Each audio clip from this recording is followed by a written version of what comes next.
الحمد لله نحمده ونستعينه ونستغفره ونؤمن به ونتوكل عليه ونعوذ بالله من شرور أنفسنا ومن سيئات أعمالنا من يهده الله فلا مضل له ومن يضلله فلا هادي له وأشهد أن لا إله إلا الله وحده لا شريك له وأشهد أن محمدا عبده ورسوله صلى الله تعالى عليه وسلم. أما بعد فإن خير الحديث كتاب الله وخير الهدي هدي محمد صلى الله عليه وسلم وشر الأمور محدثاتها وكل محدثة بدعة وكل بدعة ضلالة وكل ضلالة في النار. أعوذ بالله السميع العليم من الشيطان الرجيم. بسم الله الرحمن الرحيم.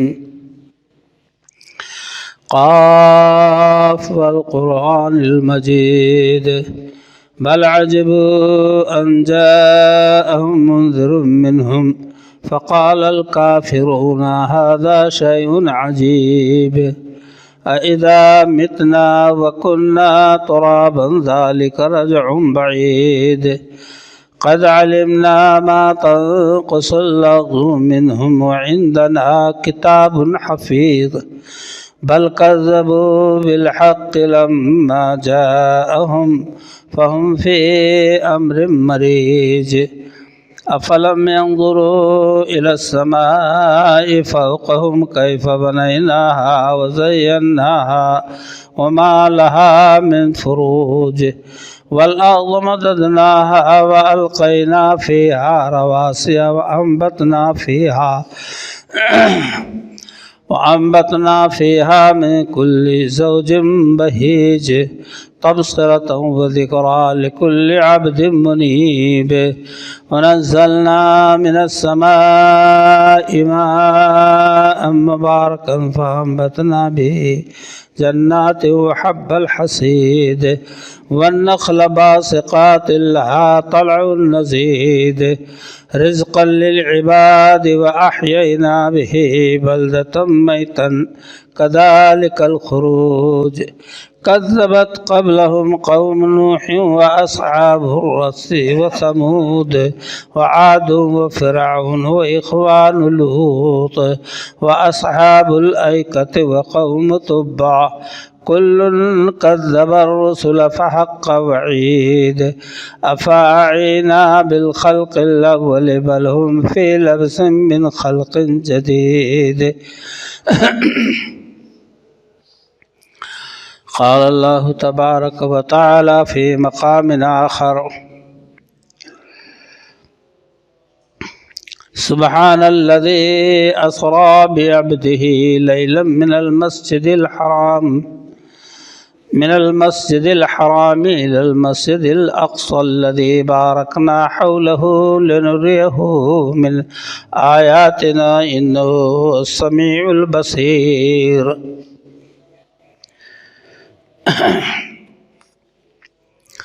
اللہ رب العالمین کی بے شمار تعریفات و توصیفات کے بعد درود و سلام ہو آقائے نامدار تاجدار مدینہ امام رسول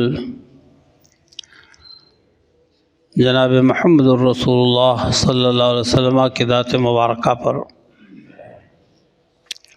محترم حضرات،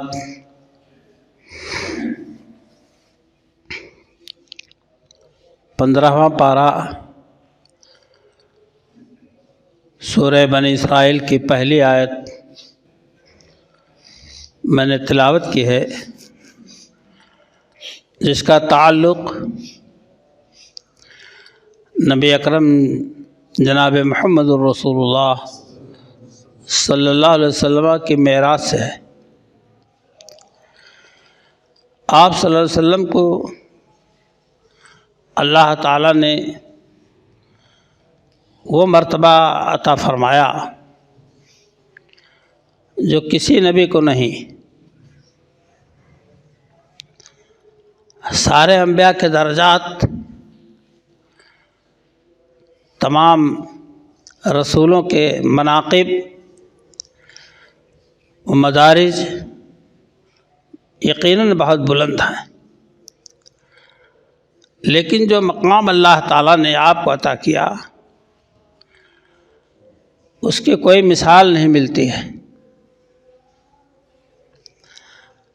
اللہ تعالیٰ نے فرمایا پاک ہے وہ ذات جس نے سیر کرایا اپنے بندے محمد الرسول اللہ صلی اللہ علیہ وسلم کو مسجد حرام سے لے کر مسجد اقصیٰ تک، جس کے ارد گرد ہم نے برکتیں رکھی ہیں، وہ بیت المقدس، تاکہ ہم انہیں دکھلائیں اپنی نشانیاں۔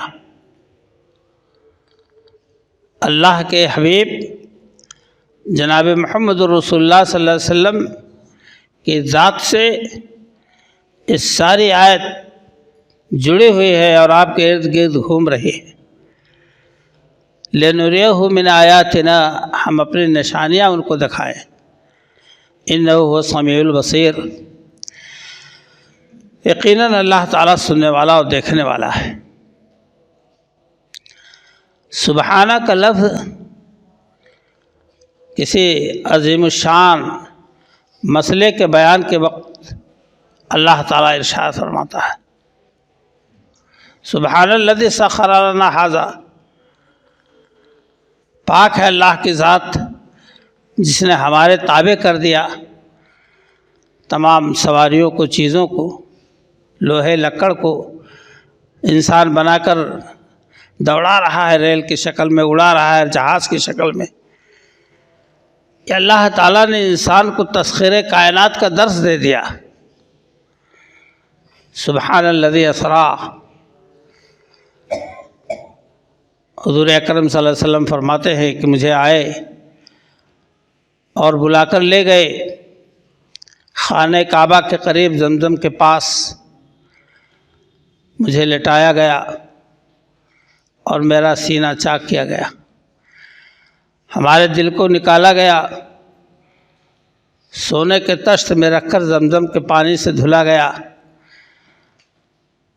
تمام آلائشوں کو نکال کر جو دل کے اندر انسانی حیثیت سے تھی اس کو نکال کے پاک صاف کر دیا گیا، اور حکمت و دانائی اور ایمان اور اسلام کا نور بھر دیا گیا۔ اللہ اکبر۔ اور پھر سینے کو برابر کر دیا گیا دل کو اندر رکھ کر کے۔ اس واقعہ سے یہ پتہ چلتا ہے، رہنمائی کرتا ہے یہ معاملہ، یہ واقعہ، کہ آگے چل کر انسانی علوم اتنی اونچائی پر پہنچ جائیں گے کہ انسان کے سینے کو چیر کر دل کو نکال کے اور سرجری کر کے پھر اس کو بند کر سکے۔ آج بڑے پیمانے پر یہ کام ہو رہا ہے، کہیں بائی پاس سرجری ہو رہی ہے، کہیں اوپن طریقے سے کھول کر کے سینہ، یا اللہ کی طرف سے اس واقعے کے ذریعہ ایک نعمت عطا کی گئی انسان کو۔ نبی اکرم صلی اللہ علیہ وسلم فرماتے ہیں کہ اس کے بعد مجھے لے جانے کے لیے ایک سواری لائے جو خچر سے تھوڑا نیچا یا اونچا اور گدھے سے اونچا اور خچر سے نیچا، جس کا نام براق تھا۔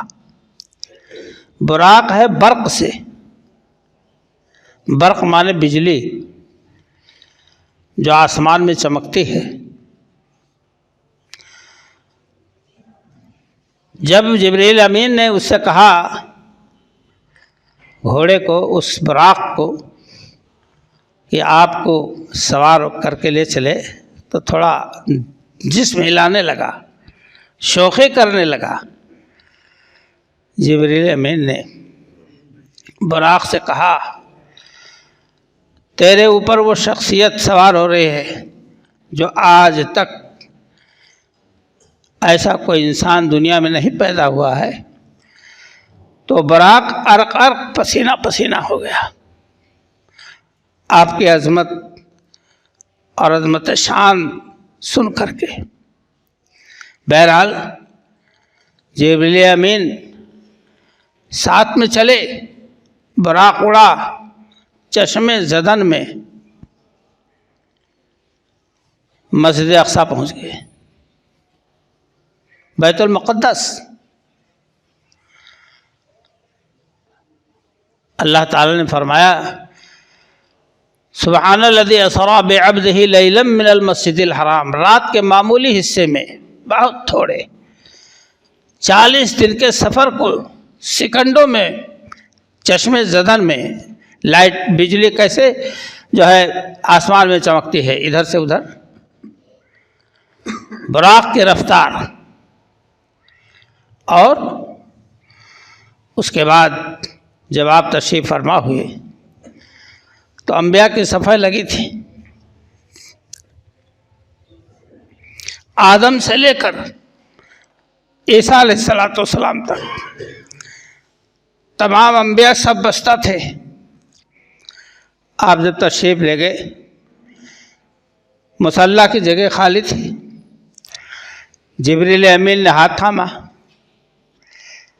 اور عرض کیا کہ پورے روئے زمین کا گوشہ میں نے دیکھ ڈالا، پورا پچھم اتر دکھن، آپ کی شخصیت سے بڑھ کر اس جگہ امامت کا حقدار کوئی نہیں پایا، آپ چلیے امامت کرائیے۔ انبیاء کرام کے امامت کے لیے بڑھے تو فرشتوں کے لیے اللہ تعالیٰ نے دروازے کھول دیے، فرشتوں کی انبیاء کی امامت کرائی، اور بعد نمازیں انبیاء و فرشتوں سے فارغ ہوئے، محفل جمی اور تعارف شروع ہوا، یہ آدم علیہ السلام، یہ موسیٰ علیہ السلام، یہ فلاں اور یہ فلاں۔ اور اس کے بعد جبریل امین آپ کو لے کر اڑے اسی برق رفتار کے ساتھ، براق کے ساتھ، یا آپ کے لیے سیڑھی بنائی گئی، اس کے ذریعے آپ تیزی سے پہنچے، یہاں تک کہ پہلے آسمان پر آپ پہنچے۔ اس واقعے نے خلا نوردی کا درس دیا، فضاؤں میں اڑنے کا سبق سکھایا۔ آج انسان چاند پر قدم رکھ دیا، چندریان 3 آپ کے ہندوستان کا مشہور ہے ابھی واقعہ، راکٹ یہ زہرہ مریخ اور چاند پر پہنچ گئے۔ یہ اسی کا دیا ہوا سبق ہے۔ حضرت نبی اکرم صلی اللہ علیہ وسلم کے لیے پہلے آسمان کا دروازہ کھلوایا گیا، جبریل امین نے کہا، کھٹکھٹایا، کھولو۔ کون؟ جبریل۔ آپ کے ساتھ کون ہے؟ محمد صلی اللہ علیہ وسلم۔ دروازہ کھولا گیا، فرشتے تھے، جبریل امین نے کہا ان سے سلام کیجیے آپ، یہ فرشتوں کی جماعت ہے، یہ آپ کے بابا آدم ہیں، آپ ان سے سلام کیجیے۔ آپ صلی اللہ علیہ وسلم نے سلام کیا۔ آدم علیہ السلام نے کہا، فرزند نبی صالح مرحبا۔ 2 جگہ ابراہیم علیہ السلام کے ملاقات کے وقت ابراہیم علیہ السلام نے فرزند کا لفظ کہا ہے، بیٹے، اور دادا آدم نے آپ صلی اللہ علیہ وسلم کو فرزند کے لفظ سے پکارا کہ فرزند نبی صالح مبارک ہو۔ آدم علیہ السلام کے دائیں طرف کچھ ذریت بیٹھی ہے، کچھ اولادیں بائیں طرف ہیں۔ آدم علیہ السلام دائیں طرف دیکھتے ہیں تو مسکرا دیتے ہیں، بائیں طرف نظر ڈالتے ہیں تو آنسو بہاتے ہیں۔ حضرت نبی اکرم صلی اللہ علیہ وسلم نے پوچھا، جبریل یہ کیا معاملہ ہے؟ کہا یہ دادا آدم ان کے دائیں جانب جو بیٹھے ہیں اولادیں، یہ جنتی ہیں، ان پر نظر پڑتی ہے تو خوش ہو کر مسکراتے ہیں، اور بائیں طرف جہنمی اولادیں ہیں جنہیں دیکھ کر آپ رو دیتے ہیں۔ آگے بڑھے دوسرے آسمان پر، زکریہ علیہ السلام، یحییٰ علیہ السلام، ان سے ملاقات و تعارف۔ تیسرے آسمان پر ادریس علیہ السلام، چوتھے آسمان پر یوسف علیہ السلام، تعارف و ملاقات۔ ہر ایک نے برادر محترم نبی صالح کے القاب سے نوازا، سلام کا جواب دیا۔ نبی اکرم صلی اللہ علیہ وسلم نے فرمایا، یوسف علیہ السلام کا حسن دیکھنے کے لائق، اتنا زبردست اللہ نے حسن سے نواز رکھا تھا۔ اب جس کی تعریف، جس کے حسن کی تعریف نبی صلی اللہ علیہ وسلم فرمائے، جیسا کہ روایتوں میں آتا ہے کہ آدھی دنیا کا حسن یوسف علیہ السلام کو دیا گیا تھا۔ اللہ اکبر۔ پھر پانچویں آسمان پر، چھٹے آسمان پر موسیٰ علیہ السلام سے ملاقات ہوئی۔ سبوں نے وہی برادر صالح، نبی صالح مرحبا۔ ساتویں آسمان پر پہنچے، بیت معمور ہے جس پر، جیسے جہاں کعبہ ہے اسی کعبہ کی صدائی پر ساتویں آسمان پر بیت المعمور ہے۔ بیت المعمور میں 70,000 فرشتے روزانہ داخل ہوتے ہیں، اور ماشاء اللہ خانہ کعبہ کا طواف یا داخل ہونے کا لفظ لے لیجئے، کم و بیش ایسے ہی روزانہ رہتا ہے۔ ابراہیم علیہ السلام ٹیک لگائے بیٹھے ہیں، سلام کیا تو آپ نے کہا کہ فرزند اور نبی صالح مرحبا۔ حضرت ابراہیم علیہ السلام کی شخصیت سب کو معلوم ہے کہ کیا مقام ابراہیم علیہ السلام ہے۔ ابراہیم علیہ السلام کے بارے میں اللہ کے رسول صلی اللہ علیہ وسلم سے اللہ نے کہا کہ وَاتَّبِعْ مِلَّةَ إِبْرَاهِيمَ حَنِيفًا۔ ہم کو اور آپ کو حکم دیا گیا ہے کہ ملت نبی صلی اللہ علیہ وسلم کی اتباع کیجیے، اور نبی صلی اللہ علیہ وسلم کا حکم ہے فَاتَّبِعْ مِلَّةَ إِبْرَاهِيمَ حَنِيفًا، اے ہمارے حبیب آپ ابراہیم علیہ السلام کے ملت کی پیروی کیجیے۔ بہرحال آپ صلی اللہ علیہ وسلم فرماتے ہیں، بخاری شریف کی روایت ہے کہ ہم کو ایک ایسے مقام پر لے جایا گیا ہموار زمین پر، جہاں پہنچنے کے بعد قلموں کے لکھنے کی سرسراہٹ معلوم ہو رہی ہے، حتیٰ سمعت صریف الاقلام، بخاری شریف کی روایت ہے، الفاظ ہے کہ میں اس مقام تک پہنچ گیا جہاں تک اللہ کے حکم کے تعمیل میں فرشتے اس کو لکھتے ہیں، اس قلم کی چرچراہٹ اور سرسراہٹ ہم سن رہے تھے۔ کہتے ہیں یہاں تک کہ میں اللہ سے ہم کلام ہوا، شرف کلام، اللہ سے شرف کلامی کا جو ہے مرتبہ حاصل ہوا۔ کہتے ہیں کہ اللہ تعالیٰ نے میرے اوپر 50 وقت کی نماز فرض کی میری امت پر، اگر وہ باقی رہتی تو کیا حال ہوتا؟ شاید ہم لوگ نماز ہی میں لگے رہتے۔ حضور اکرم صلی اللہ علیہ وسلم فرماتے ہیں کہ سورہ بقرہ کی آخری آیات مجھے عطا کی گئی، اور اللہ کے نبی جناب محمد رسول اللہ صلی اللہ علیہ وسلم فرماتے ہیں کہ مجھ سے وعدہ لیا گیا کہ تمہاری امت کے افراد اگر شرک نہیں کریں گے تو ان کے گناہ معاف کر دیے جائیں گے توبہ اللہ سے، اور اس سے اگر شرک کیا، توبہ نہیں کیا اور اسی پہ مر گئے تو ان کے لیے کوئی بخشش نہیں۔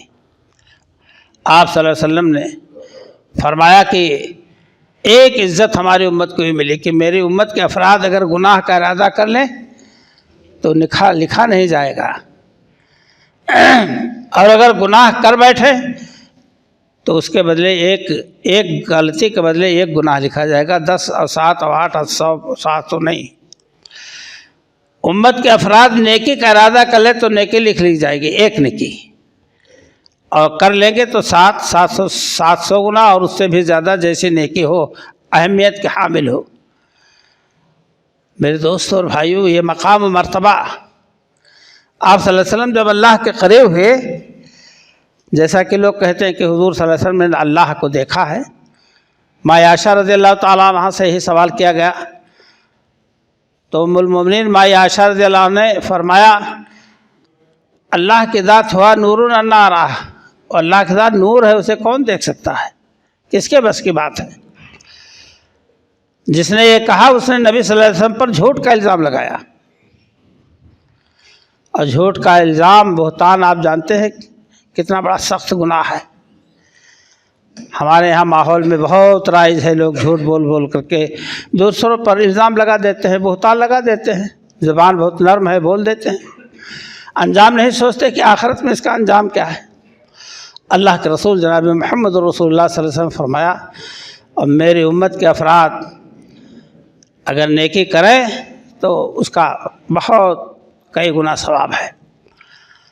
یہ شرف اس امت کو اللہ نے بخشی۔ جب اللہ کے رسول صلی اللہ علیہ وسلم قریب ہوئے، التحیات للہ والصلوات والطیبات، جب آپ نے اللہ کے حضور یہ الفاظ ارشاد فرمائے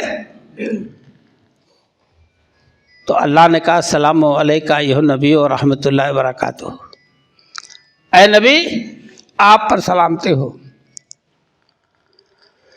اے نبی آپ پر سلامتی ہو، اللہ کی رحمت اس کی برکتیں ہوں۔ نبی اکرم صلی اللہ علیہ وسلم نے جب اللہ کی طرف سے یہ عزت افزائی کی بات سنی کہ میں نے اللہ کے حضور التحیات پیش کیا، تو اللہ نے اس کے جواب میں فرمایا کہ السلام علیکہ ایھا النبی و رحمۃ اللہ وبرکاتہ۔ تو حضور نے موقع پا کر فرمایا اللہ سے السلام علینا وعلی عباد اللہ صالحین، امت کو وہاں نہیں بھولے، آپ صلی اللہ علیہ وسلم کو اس مقام پر آپ کی امت یاد رہے، یہ سلامتی میرے لیے اور تیرے تمام نیک بندوں کے لیے۔ میرے دوستوں اور بھائیوں، اسی لیے نمازی آدمی ہر نماز میں قاعدہ اولیٰ میں یا قاعدہ اخیرہ میں پڑھتا ہے، التحیات للہ والصلوات والطیبات السلام علیکہ۔ بخاری شریف میں جو الفاظ آئے التحیات للہ والصلوات والطیبات، اور دیگر روایتوں میں آتا التحیات للہ الصلوات والطیبات۔ تو میرے دوستوں اور بھائیوں، تو الفاظ کا فرق ہے لیکن بات وہی ہے۔ تو اللہ کے نبی جناب محمد رسول اللہ صلی اللہ علیہ وسلم نے اس مقام پر آپ کو، ہم کو، پوری امت کو نہیں بھولے۔ کہاں اللہ کے رسول صلی اللہ علیہ وسلم نے امت کو کہاں کہاں یاد کیا اور کریں گے، جب ساری دنیا کے لوگ پل صراط پر سے گزریں گے۔ آدم ہو اور عیسیٰ علیہ السلام تک انبیاء اللہم نفسی اللہم نفسی، اے اللہ میری جان میری جان، سب کی زبان پر اللہم نفسی ہوگا، اپنی اپنی خیر منا رہے ہوں گے۔ جناب رسول اللہ صلی اللہ علیہ وسلم کی زبان پر اللہم امتی، اپنی جان کی بات نہیں، اللہم نفسی نہیں، اللہم امتی، اے اللہ میری امت، اس کو عذاب سے بچا، مشکلات سے بچا۔ یہ اللہ کے رسول صلی اللہ علیہ وسلم کی زبان مبارک پر قیامت کے دن پلسرات پر گزرنے کے وقت یہ الفاظ آپ کے منہ پر جاری ہوں گے۔ بروز قیامت بجز نفسی نفسی، کسے یاد آئے گی اسلم کسی کی، نہ بھولیں گے جس کو نبی مکرم و امت نہیں ہے، تو پھر اور کیا ہے۔ تو اللہ کے رسول جناب محمد رسول اللہ صلی اللہ علیہ وسلم نے ہمیشہ امت کا خیال رکھا ہے۔ بڑی شفقت، بڑی مہربانی کا انداز آپ نے امت کے ساتھ رکھا ہے۔ اتنی زیادہ شفقت و مہربانی کہ آپ فرماتے ہیں کہ میں نماز لمبی کرنے کا خیال کرتا ہوں کہ میرے پیچھے خواتین جو ہوتی ہیں ان کے بچے جب رونے لگتے ہیں تو میں فوراً نماز ہلکی کر دیتا ہوں۔ یہ شفقت اور مہربانی۔ میرے دوستوں اور بھائیوں، آپ نے فرمایا لولا ان اشق علی امتی لامرتہم بسواک عند کل صلاۃ وتاخیر العشاء، اگر مجھے اپنی امت پر مشقت کا خوف نہ ہوتا تو میں ہر وقت نماز کے وقت میں مسواک کا حکم دے دیتا اور عشاء کو دیر میں پڑھنے کا حکم دے دیتا۔ لیکن دیکھیے آپ کی مہربانی، شفقت امت کے ساتھ کہ وقت ہو جائے عشاء پڑھ لو بھائی، اذان دو، نماز پڑھو۔ تو میرے عرض کا خلاصہ یہ ہے کہ شب معراج اس کا کوئی تہوار نہیں ہے۔ جو لوگ رمضان میں نہیں روزہ رکھتے وہ لوگ شب معراج کے وقت روزہ رکھتے ہیں دوسرے دن۔ کہاں سے لائے؟ اللہ توبہ۔ یہی چیز بدعات، شب بیداری کرتے، تقاریر کی محفل جماتے۔ معراج کا واقعہ حضور صلی اللہ علیہ وسلم کی ہجرت کے 1 سال پہلے کا ہے۔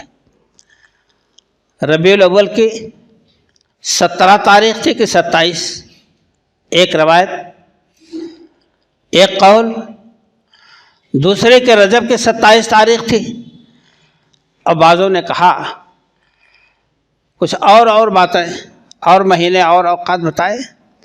متعین ہی نہیں کہ 27 رجب کو اللہ کے رسول صلی اللہ علیہ وسلم کی اللہ تعالیٰ نے معراج کرائی ہے۔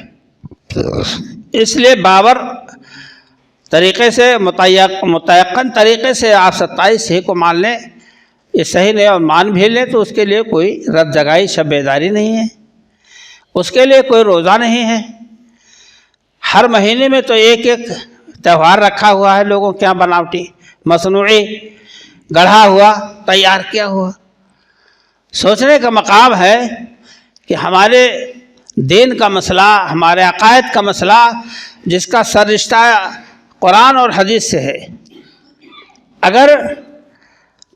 اگر اس سے ایک سرے منہ آپ ہٹے تو ایمان سے ہاتھ دھو بیٹھیں گے۔ عمل تو جانے دیجئے، آپ ایمان سے ہاتھ دھو بیٹھیں گے۔ جس کام کو نبی صلی اللہ علیہ وسلم نے نہیں فرمایا، یہی نبی اکرم صلی اللہ علیہ وسلم فرماتے ہیں کہ مجھے بہت سی چیزیں دکھائی گئیں، جہنم دکھائی گئی، جنت دکھائی گئی۔ جہنم کو دیکھا، کثرت سے عورتیں بھری ہیں،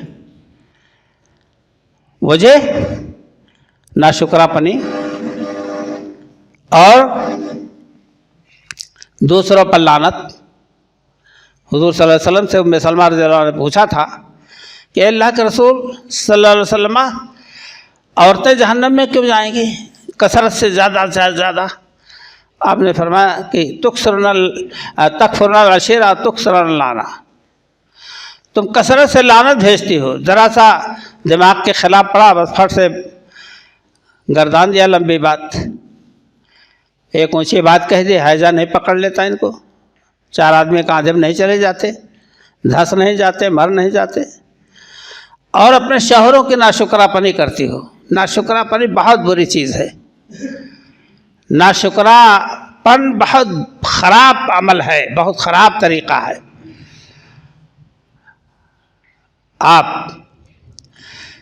کسی کے اچھے اعمال کا محنتوں کا آپ تیا پاچا کر دے، مجروح کر دے اس کے وقار کو۔ شوہر کا وقار مجروح کرتی ہیں عورتیں، کیوں؟ کہ زندگی بھر ان کے ساتھ ہم تو رہے، کچھ ملا ہم کو، ایک سیکنڈ میں پوری زندگی ٹھکانے۔ تو اللہ تعالیٰ اس سے ناخوش ہوتا ہے۔ آپ نے جنت کو دیکھا، جنت کو آپ صلی اللہ علیہ وسلم نے دیکھا کہ اس میں غربا، مساکین، فقراء کثرت سے ہیں، عمراء اور بڑے بڑے لوگ، اپنے کو اونچے طبقہ کے گرداننے والے غائب۔ آپ اندازہ کر لیں، علامہ اقبال نے کیا خوب کہا ہے، کس قدر تم پہ گراں صبح کی بیداری ہے، ہم سے کب پیار ہے، ہاں نیند تمہیں جو ہے پیاری ہے، اور طبع آزاد پہ قید رمضاں بھاری ہے، کیا یہی تم بتاؤ کیا یہی آئین وفاداری ہے؟ زندہ ہے ملت بیضا غربا کے دم سے۔ یہ الفاظ اشعار ان کے شعر کا ہے، مصرے کا، کہ زندہ ہے ملت بیضا غربا کے دم سے۔ تو ہم اور آپ اس پر توجہ تھے۔ یہ تقریریں، خطابات، یہ سارے پروگرامز اصلاح امت کے لیے ہوتا ہے، تو ہم اور آپ اپنے آپ کی اصلاح کرنے کی کوشش کریں۔ حضور اکرم جناب محمد رسول اللہ صلی اللہ علیہ وسلم نے جتنی باتیں اس معاملے میں آپ نے دیکھی اور آپ نے اس کو بتایا امت کو، تاکہ اس کے فوائد ہمارے سامنے رہیں۔ معراج کا جو تحفہ ملا، 50 وقت کی نماز، موسیٰ علیہ السلام نے کہا جاؤ، ہم دیکھ چکے ہیں قوموں کا حال، کم کراؤ۔ 10 نماز کم کر دیا اللہ نے، پھر لوٹائے، حتیٰ کہ اللہ نے کہا میں 5 وقت کی نماز آپ پر، آپ کی امت پر فرض کرتا ہوں، اب اس سے کم نہیں ہوگا۔ حضرت موسیٰ علیہ السلام نے کہا کہ نہیں، پھر سے جاؤ اور کم کراؤ۔ اللہ کے نبی صلی اللہ علیہ وسلم نے فرمایا کہ مجھے اب شرم آتے ہے کہ اللہ کے پاس دوبارہ جاؤں، اب واپس نہیں جاؤں گا۔ لیکن اللہ نے کیا کہا؟ اللہ نے فرمایا کہ اے نبی جاؤ، جو اس 5 وقت کی نماز کو ادا کرے گا اس کو ہم 50 وقت کی نماز کا ثواب دیں گے۔ ثواب دینے میں اللہ رب العالمین کا ہاتھ کتنا وسیع ہے۔ روزہ آپ رکھیں گے تو اس کا ثواب اپنے ہاتھ سے اللہ دے گا۔ ہر چیز کا ثواب فرشتے لکھتے ہیں اور فرشتے دیں گے قیامت کے دن۔ لیکن اللہ نے فرمایا وَالصَّوْمُ لِي وَأَنَا أَجْزِي بِهِ، روزہ میرے لیے بندے نے رکھا ہے، بھوکا پیاسا رہا ہے، اس کا بدلہ میں دوں گا۔ اب بتائیے کہ اللہ تعالیٰ اپنے ہاتھ سے بندے کو جب روزے کا بدلہ دے گا تو اس کا کیا حال ہوگا، کتنا ہوگا، ہمارے آپ کے اندازے سے باہر۔ اللہ نے کہا کہ مَا يُبَدَّلُ الْقَوْلُ لَدَيَّ، میرے نزدیک بات بدلی نہیں جاتی ہے، بات کی حقیقت وہی رہے گی۔ 50 کہا تھا، 50 رہے گی اس کی حقیقت۔ 5 وقت کی نماز جو ادا کرے گا ہم اس کو 50 وقت کی نماز کا ثواب دیں گے۔ آج کیا حال ہے ہماری نماز کی ادائیگی کا؟ ابھی عصر میں آئیے، مغرب میں آئیے تو وہی بیچارے پرانے 2-4 بوڑھے، 15, 20, 25 نوجوان صف میں کھڑے ہیں اور جمع جلالت تو ہی ایک صف۔ آپ تو بالکل سب آزاد ہیں، جیسے کوئی ذمہ داری نہیں کہ اللہ کے ہاں کیا جواب دیں گے۔ نماز کا تحفہ اللہ نے جب دینا چاہا تو اوپر آپ کو بلا لیا۔ زکوٰۃ کی فرضیت، روزے کی فرضیت، حج کی فرضیت اسی دنیا میں اللہ نے زمین پر نازل کی آیت ہے، اور جب نماز کا تحفہ دینا ہوا بہت پیاری چیز ہے۔ نبی صلی اللہ علیہ وسلم فرمایا جعلت قرۃ عینی فی الصلاۃ، نماز میں میری آنکھ کی ٹھنڈک ہے۔ اللہ اکبر۔ آپ تو آخری دم تک جب آپ اللہم بالرفیق الاعلیٰ کہہ کر کے اللہ سے ملاقات کرنے کا وقت آ گیا تھا، موت، تو آپ نے فرمایا تھا الصلاۃ والصلاۃ